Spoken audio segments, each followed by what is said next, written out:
Ramasubramaniam sir, நாளுக்கு நாள் இந்த சமக்ர சிக்ஷா திட்டத்திற்காக 2152 கோடி ரூபாய் இன்னும் கூட மத்திய அரசு தராமல் இருக்கக்கூடிய அந்த நிகழ்வை கண்டித்து, கையெழுத்து போடலன்னா தரமாட்டேங்கிறத கண்டித்து அந்த அந்த இஷ்யூ வந்து வேறு ஒரு வடிவத்திற்கு சென்று விட்டது. திமுக தொடர் போராட்டங்களை முன்னெடுத்து வருகிறது சார். இன்னைக்கு வந்து ஒரு கடிதம் எழுதி இருக்கிறார் தொண்டர்களுக்கு. ஒரு மொழி போருக்கே நாங்க தயாராக இருக்கிறோம், 10,000 கோடி ரூபாய் கொடுத்தாலும் நாங்க கையெழுத்து போட மாட்டோம், இப்படின்ட்டு எல்லாம் பேசக்கூடிய பேச்சுக்கள் தமிழ்நாட்டினுடைய முதலமைச்சர் பல இடங்கள்ல பேசிட்டு வர்றாரு. சார், இந்த பிரச்சனை எதை நோக்கி போயிட்டு இருக்கு அப்படின்னு நினைக்கிறீங்க சார் நீங்க?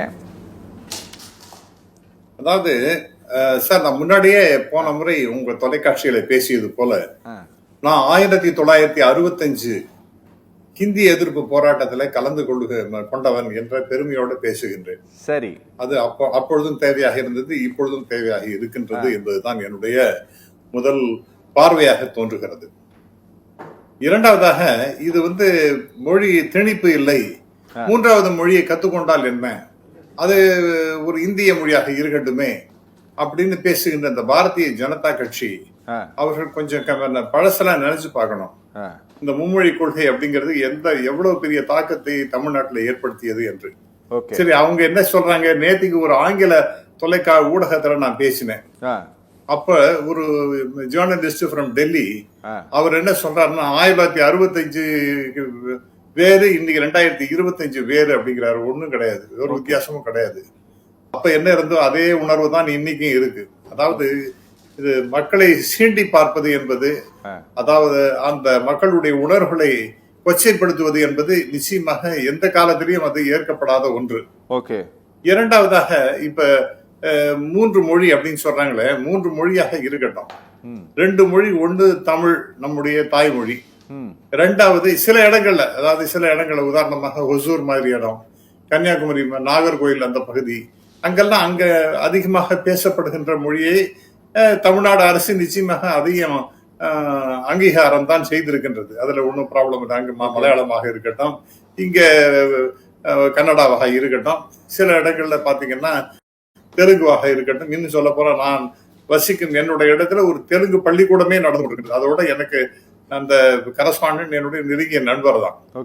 ஆகவே இது எதையும் வந்து தமிழ்நாடு அரசு புறக்கணிக்கவில்லை. மற்ற தேவைக்கு ஏற்ப மற்ற மூன்றாவது மொழிகளையும் அல்லது அதே மொழியே முதல் மொழியாகவும் படிப்பதற்கு வசதிகள்லாம் செய்து கொடுத்திருக்கிறார்கள். மாறாக நீங்க மூன்றாவது மொழி அப்படின்னு சொன்னா, மூன்றாவது மொழி முன்னாடி நம்ம இந்தியால வடக்குல ஜெர்மன் மொழியை படித்துக் கொண்டிருந்த குழந்தைகள், அந்த குழந்தைகளுக்கு என்ன நடந்தது? அந்த குழந்தைகளுக்கு திடீர்னு இந்த middle of the academic year நீ அது படிக்க முடியாதுன்னு சொல்லிவிட்டு ஸ்மிருதி இரானி என்ன பண்ணாங்க? சம்ஸ்கிருதத்தை கொண்டு திணிச்சாங்க. அப்ப அந்த பசங்க எல்லாம் கோர்ட்டுக்கு எல்லாம் போனாலும் கூட ஒன்னும் பண்ண முடியல, நிர்கதியாக மாறிவிட்டார்கள். வேற வழி இல்லாமல் அவர்கள் சம்ஸ்கிருதம் படிக்க வேண்டிய நிலைமை இருந்து அந்த ஜெர்மானிய மொழியை கத்துக்க முடியல. நான் என்ன கேட்கிறேன், மூன்றாவது மொழினா ஆப்ஷன் கொடுக்கும் பொழுது நீங்க மூன்றாவது மொழியாக நீங்க பிரெஞ்சை படிக்கலாம், மேண்ட்ரின் படிக்கலாம், அல்லது ஜெர்மனிய மொழி படிக்கலாம் அப்படிங்கிற மாதிரி ஏதாவது ஒரு ஆப்ஷன் ஏதாவது இருக்கா? அது கிடையாது. ஆனா இந்திய மொழி அப்படின்னு தான் சொல்றாங்க. அப்ப இந்திய மொழினா அது இன்டைரக்டா ஹிந்தி மொழியை திணிப்பது தான் பொருள். ஏன்னு கேட்டா, இங்க தமிழ்நாட்டுல வந்து நான் சொன்ன மாதிரி இங்க அங்கும் ஒரு சில பாக்கெட்ஸை தவிர மற்ற எந்த இடத்தையுமே வேறு மொழிக்கு வாய்ப்பே இல்லை. அப்ப தே ஹேவ் டு நெசசரிலி நில்லி ஸ்டடி ஒன்லி ஹிந்தி. அதை வந்து இன்டைரக்ட் வேயா கொண்டு வரணும்னு பாக்குறாங்க. என்னென்னோ கஜகரணம் போட்டு பாக்குறேன், தலையால தண்ணி குடிச்சு பார்த்தாங்க, எதுவும் நடக்கல. இப்ப என்னடான்னா, கையை முறுக்கி நான் உனக்கு பணத்தை கொடுக்க மாட்டேன், நான் பாடுவேன். நீங்க அந்த இது சமக்ர சிக்ஷா அபியான்ல அந்த கையெழுத்து போட்டா தான் உண்டு, பிஎம்சி பள்ளிக்கூடங்களுக்கு நாங்கள் அனுமதி தருவோம், 3 மொழியை ஏற்போம் என்று சொன்னால்தான் பணத்தை கொடுப்போம்னு சொன்னா, இது வந்து அக்கிரமமானது, கான்ஸ்டிடியூஷன் அதாவது பெடரல் ஸ்ட்ரக்சருக்கு விரோதமான ஒன்று. அதனால்தான் இப்ப ஏதோ போற பாதையில அப்படியே ஒண்ணும் ஒரு விதமான ஒரு உணர்வும் தமிழ்நாட்டுக்கு வராதுன்னு நினைச்சாங்கன்னா தவறுதலாக புரிந்து கொண்டிருக்கின்றார்கள் என்று அர்த்தம். ஏனென்றால் தமிழ்ல ரொம்ப பிரபலமாக இருக்கக்கூடிய பத்திரிகை தினமலர், அதுல சொல்றாங்க இதே மாதிரி தொடர்ந்து இருக்குமே என்றால் டிஎம்கேக்கு இது அல்வா சாப்பிடுற மாதிரி இந்த இஷ்யூ எடுத்துன்னு மக்கள்கிட்ட நன்றாக சென்று ஓட்டு அறுவடை செய்து விடுவார்கள் அப்படிங்கிற மாதிரி அவங்க எழுதுறாங்க. அதே போல ஆங்கிலம் எடுத்துட்டீங்கன்னா டைம்ஸ் ஆஃப் இந்தியால 2 நாள் முன்னாடி அவங்களுக்கு இது டிஎம்கேக்கு இது ரொம்ப அனுகூலமாக போய்விடும் 3 மொழி அப்படின்னு சொல்றது இன்டைரக்டா ஹிந்தியை கொண்டு வருது என்பது டிஎம்கேக்கு இது மிகப்பெரிய அனுகூலமாக இருக்கும். இது எந்த விதத்திலையும் பிஜேபிக்கு பலனே தராது அப்படின்னு அவங்க எழுதுறாங்க. இதெல்லாம் புரிஞ்சுக்க வேண்டாமா? எதற்காக நீங்க இது மாதிரியே பண்றீங்க? ஏன் இது வந்து ஹிந்தி என்ன ஒரு எந்த இலக்கணம் இலக்கியம் அதெல்லாம் ரொம்ப பிரமாதமான மொழியா? நாம எந்த மொழிக்கு எதிர்ப்பே கிடையாது. தமிழ்நாட்டுல ஹிந்தி படிக்கக்கூடிய மாணவர்களுடைய எண்ணிக்கைன்னு பாத்தீங்கன்னா நம்ம ஹிந்தி பிரச்சார சபால 5,90,000 பேர் படித்துக் கொண்டிருக்கின்றார்கள். அது என்ன யாராவது அவங்களை தடுத்துட்டாங்களா? அதே மாதிரி பிரெஞ்சு படிக்கிறேன்னு சொன்னா அது முடியாதுன்னு சொல்றாங்களா? அதே மாதிரி ஜப்பானீஸ் மொழியை கத்துக்கணும்னா ஆப்ஷனை நீங்க தாராளமாக போய் கத்துக்கலாங்க. அப்புறம் தமிழ்நாட்டுல அரசு பள்ளிக்கூடங்கள்ல மட்டும்தான் அப்படின்னு ஏதோ அவங்களுக்கு ஒண்ணும் தெரியாத அல்லது வேண்டுமென்றே தெரிந்து கொள்ளாத வகையில பேசிக் கொண்டிருக்கின்றார்கள். அரசு பள்ளிக்கூடங்கள் மட்டுமல்ல, தனியார் பள்ளிக்கூடங்களிலும் சமச்சீர் பாடத்திட்டம் இருக்கக்கூடிய எல்லா பள்ளிகளிலும், அதாவது ஸ்பெசிபிக்கா சொன்னா 96.5% பள்ளிக்கூடங்கள்ல 2 மொழி தான் இருக்கின்றது. ஒன்று தமிழ், இன்னொன்னு ஆங்கிலம். சரி, இப்படிதான் இருக்கு. ஏன்னா அதுல வந்து எல்லாரும் அவங்களாம் பணக்கார ஏழைகள் எல்லாருமே படிக்க விடாத பண்றாங்கன்னு சொன்னா அர்த்தமான பேச்சே கிடையாது. அது வந்து வேண்டுமென்றே பொய்யை சொல்லி மெய்யை மறைக்க பார்க்கின்றார்கள். இது இயற்கை இயலாது. 3% தான் சிபிஎஸ்இ ஸ்கூல்ஸ், ஐஜிசிஎஸ்சி ஸ்கூல்ஸ் எல்லாம் இருக்கு. சரி, அதுல வேணா படிச்சுட்டு போகலாம் 3 லாங்குவேஜஸ். பட் 3% தான் அதுவும். சரி, ஆகவே இந்த மாதிரி நிலைமையில நான் வந்து 2,000 கோடியை தரமாட்டேன் அப்படின்னு சொன்ன கையெழுத்து போட்டா உடனே அடுத்த நொடியில பணம் தருவேன்னு சொன்னா உன் பணமும் வேண்டாம், ஒண்ணு வேண்டாம், 10,000 கோடி கொடுக்குறேன்னா கூட வேண்டாம். எனக்கு இந்த மாதிரி மொழி திணிப்பு என்று வறுமை ஆனால் அது வந்து நம்முடைய கலாச்சாரம், பண்பாடு, மொழி, அதன் மொழியின் வளமை, பெருமை, உயர்வு எல்லாம் வந்து 2000 வருஷம் பின்னாடி போயிடும். அதை நாங்கள் ஏற்க மாட்டோம்னு நம்முடைய முதல் பேசுவது என்பது மிக நியாயமான பேச்சாகத்தான் நான் பார்க்கிறேன். Okay sir, okay sir. Ramasubramaniam sir, நீங்க ஏதாவது சொல்லணுமா? இல்ல, அதாவது ஒரு செகண்ட் ஒண்டி தான் நான் சொல்ல விரும்புகிறேன். அதாவது என்னுடைய மதிப்புக்குரிய அம்மையார் அவங்க பேசும்போது நேஷனல் எஜுகேஷனல் பாலிசி அப்படிங்கறத பத்தி சொல்றாங்க. இது வெறும் மும்மொழி கொள்கை மட்டுமல்ல, 3-4 இஷ்யூல தமிழ்நாடு எதிர்க்கின்றது.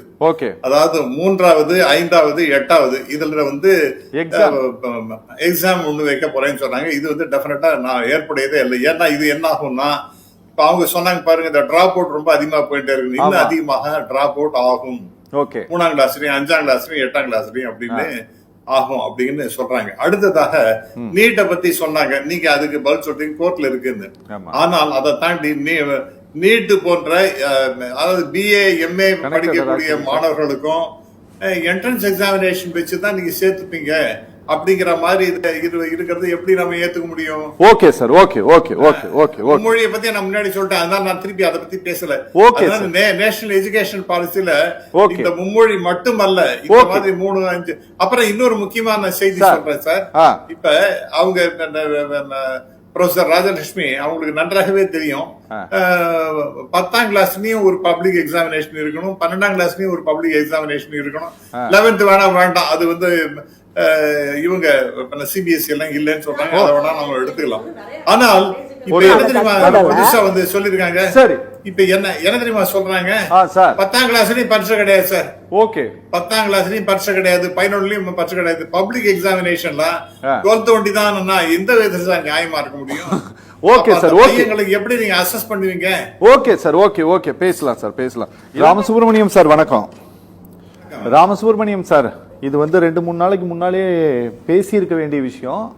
ஆனாலும் இப்போ எந்த அடிப்படையில் வந்து பணம் தரமாட்டேன் அப்படின்ட்டு சொன்னாரு அப்படிங்கிற கேள்வியை நீங்களும் கேட்டீங்க.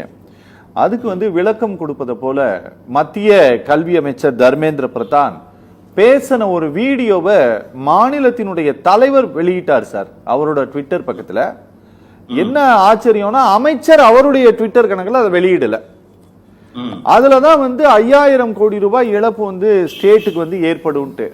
ஆனா உண்மையில என்ன அப்படின்னா இந்த 2022 செப்டம்பர் மாசம் தான் இந்த பிஎம் ஸ்ரீ ஸ்கூலையே வந்து லான்ச் பண்ணாங்க. நீங்க அந்த லான்ச் பண்ண தேதியிலிருந்து இந்த தேதி வரையே அந்த திட்டத்திற்காக மொத்தமே 5715 கோடி மட்டும்தான் செலவு பண்ணியிருக்கிறாங்க.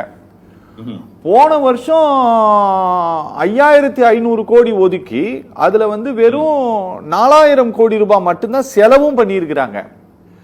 அப்படி இருக்கும்போது அந்த திட்டத்துல சேரல அப்படின்னா 5000 கோடி ரூபாய் தமிழ்நாட்டிற்கு இழப்பு ஏற்படும் அப்படிங்கிறது விஷயத்தையும் எப்படி சார் தவறான தகவல்களை அமைச்சர் தரப்பிலிருந்து தொடர்ச்சியாக வெளியிட்டு கொண்டே இருக்கிறார்கள் இவங்க? அவ்வளவு கூச்சமே கிடையாது சார். அதாவது அவர்களுக்கெல்லாம் கூச்சமே கிடையாது. ஏதாவது சொல்ல வேண்டியதுன்னு இருக்குன்னா அடிப்படையாக ஒரு விஷயம் சொல்றேன் சார். நீங்க சொல்ற கணக்கெல்லாம் அவங்க என்ன சொல்றாங்க தெரியுமா? இது வெறும் நீங்க பிஎம்சிக்காக மட்டுமல்ல. ஓகே, பிஎம்சிக்கு நீங்க சொல்ற கணக்கெல்லாம் சரிதான். ஓகே, ஆனால் இதுக்கு ரைட் டு எஜுகேஷன், ஓவராலா பட்ஜெட்டரி அலோகேஷன் ஃபார் எஜுகேஷன், இது மாதிரி அந்த 25% ஸ்டூடண்ட்ஸ்க்கு கொடுக்கக்கூடிய பேமெண்ட்டும் சேர்த்து எல்லாத்தையும் சேர்த்த அப்ப பிஎம்சியை பத்தி மட்டுமல்லாமல் அதை எல்லாத்தையும் சேர்த்து போடுறாங்க. நான் என்ன கேக்குறேன், உங்களுக்கு மொத்தத்துல இந்த நியூ எஜுகேஷன் பாலிசி அனௌன்ஸ் பண்ணும்போது அதை நீங்க தயவு செய்து படிச்சு பாத்தீங்கன்னா நல்லா தெரியும். 6% of the GDP will be allocated for education. இது 3% கூட இன்னைக்கு இல்ல. சரி, அதை விட்டுடுவோம். ஆனால் இப்ப நான் அடுத்ததாக நான் சொல்ல விரும்புறது இந்த பிஎம்சி அப்படிங்கிற அந்த திட்டம் இருக்க, அதுக்கு நான் கையெழுத்து போடல அப்படின்னு சொன்னால் சமக்கிர சிக்ஷா அபியானுக்கு கொடுக்க மாட்டேன். அது சமக்கிர சிக்ஷா அபியான்னா என்ன? ரைட் டு எஜுகேஷன் அப்படிங்கிறது, அதாவது சர்வ சிக்ஷா, அனைவருக்கும் கல்வி திட்டம் அப்படிங்கிற சர்வ சிக்ஷா அபியான். அடுத்த மாத்தியமிக் சிக்ஷா அபியான். மாத்தியமிக்னா அந்த 8ஆம் கிளாஸுக்கு மேல அதை தாண்டி அடுத்த லெவல், அதே போல +2 லெவல், இதெல்லாம் எல்லாமே கொண்டு வந்து ஒட்டுமொத்தமாக இருப்பதுதான் இந்த சமக்கிர சிக்ஷா அபியான். நீ அதுக்கு ஏன் கொடுக்க மாட்டேங்கிற? பிஎம்சியில கொடுக்க வேண்டிய பணம் இதுக்கு நான் கையெழுத்து போடலன்னா எனக்கு நான் வந்து எஜுகேஷனுக்கே நான் ஒரு பைசா கூட கொடுக்க மாட்டேன்னு சொன்னா என்ன சார் அர்த்தம்? அது அவங்க ஹவ் இஸ் இட் ஜஸ்டிஃபைட்? அதாவது நீ கையை முறுக்கி நாங்க ஒண்ணுமே கொடுக்க மாட்டோம்னு சொன்னா, இப்ப நான் வந்து நம்ம சீஃப் மினிஸ்டர் கேட்கிறாரு, நீ இந்த மாதிரி பண்றேன்னா ஒரு செகண்ட் கூட ஆகாது, நாங்க டாக்ஸ் கட்ட மாட்டோம் அப்படின்னு சொன்னா, அது வந்து உடனே என்ன சொல்றாங்க, பிஜேபிக்கான ஒரே புதிய கொஸ்டின், நாங்க வந்து ஆர்டிகல் 356 யூஸ் பண்ணி டிஸ்மிஸ் பண்ணி விடுவோம். ஏய் கமான், என்ன இது பெடரல் செட்டப்? நீ அத மாதிரி பண்ண எனக்கு இந்த மாதிரி கூட ஆப்ஷன் இருக்குன்னு சொன்னாலே உனக்கு நீ டிஸ்மிஸ் பண்ணுவேன்னு சொன்னா, அப்ப மை வே ஆர் ஹைவே. இப்ப நான் மறுபடியும் சொல்றேன், இந்த மாதிரி இஷ்யூஸ்ல பொதுமக்களுடைய உணர்ச்சியை தூண்டும் வகையிலே தான் இந்த அரசாங்கம் நடந்து கொண்டிருக்கு, மத்திய அரசாங்கம். அதை வந்து சப்பகட்டு கட்டுறாங்க பாருங்க தமிழ்நாட்டுல பிஜேபி. அது மிக தவறானது. இப்ப நான் நண்பர் வெற்றி கொண்டான்னு சொல்லும் பொழுது அவர் சொன்னாரு இந்த மாதிரி நிறைய பேர் செத்து போவாங்க. இன்ஃபேக்ட் என்னுடைய நண்பர் தான் முதல்ல செத்து போனது. ராஜேந்திரன் சொல்லிட்டு அண்ணாமலை பல்கலைக்கழகத்துல முதல்ல சுடப்பட்டு செத்து போனவர் அவர் தான். இன்னைக்கு நீங்க அங்க போனீங்கன்னா அவரோட சிலை இருக்கு, அதை சுத்தி தான் நீங்க உள்ள நுழையணும். அந்த மாதிரி ஒரு உணர்ச்சிகரமான விஷயங்கள்லாம் இருக்கு. அதை விட்டுட்டு நீங்க வந்து நான் எல்லாத்துக்கும் நான் வந்து கொடுக்க மாட்டேன்னு சொன்ன சமக்கிர சிக்ஷா அபியான் கொடுக்கறதுக்கு உங்களுக்கு நிறுத்தத்துக்கு உங்களுக்கு எங்க சார் ரைட் இருக்கு? கேட்டா இன்னொன்னு பிஜேபி காரங்க சொல்றாங்க, நீங்க ஒரு இன்ஸ்டால்மெண்ட் முன்னாடி வாங்கிட்டீங்க, நீங்க கையெழுத்து போடுறேன்னு சொல்லிட்டு வாங்கிட்டீங்க, அப்ப ஏன் ஏமாத்திட்டீங்க, நீங்க வந்து எங்களை ஏமாத்திட்டீங்க, கையெழுத்து போடுறேன்னு சொல்லிட்டு கையெழுத்து போடாம விட்டீங்கன்னா அதுல என்ன? அந்த லெட்டர்ல என்ன இருக்கு சார்? நம்முடைய சீஃப் செக்ரட்டரியோட லெட்டர்ல என்ன இருக்கு? நாங்க ஒரு கமிட்டி போட்டிருக்கோம், அதோட கன்சல்டேஷன் கேட்டுட்டு நாங்க முடிவெடுப்போம்னு சொல்லியிருக்காங்க. அதை மறைச்சு விட்டாங்க கம்ப்ளீட்டா. அதாவது எஜுகேஷன் செக்ரட்டரி தலைமையில ஒரு கமிட்டி போடப்பட்டு அவர்கள் அதை பத்தி இவாலுவேட் பண்ணி அவர்கள் முடிவெடுப்பார்கள். அவங்க வந்து பிஎம்சி சிக்ஷா அபியான் பிஎம்சிக்கு வேணும்னு சொன்னா நாங்க ஒத்துக்கிறோம்னு சொல்லிட்டு எம்ஓயு கையெழுத்து போடுவோம்னு சொல்லிட்டு கொடுத்துருக்காங்க. ஓகே, அவங்க வேண்டாம் முடியாதுன்னு சொல்லிட்டாங்க. அப்ப நீங்க எப்படி நீங்க உடனே சமக்கிர சிக்ஷா அபியானுக்கு நான் பணம் கொடுக்க மாட்டேன்னு சொன்னா என்ன சார் அர்த்தம்? அது ஓகே, புரியுது. ஆகவே இது வந்து ரொம்ப அநியாயமான ஒரு மறுபடியும் என்ன சொல்ல போறாங்க, நான் உங்களுக்கு முன்னாடியே ஒரு கோஷத்துல சொன்னேன், உடல் மண்ணுக்கு உயிர் தமிழுக்கு படையெடுத்த இந்திய ஏற்க மடையறல்ல நாம், எப்படின்னா மறுபடியும் சொல்லத்தான் போறாங்க மாணவர்கள்லாம். மறுபடியும் அது என்னோட ஏஜ்ல நானே இப்ப இப்படி சொல்றேன், ஏன்னா நான் அப்படி சொன்னவன். Okay sir, okay.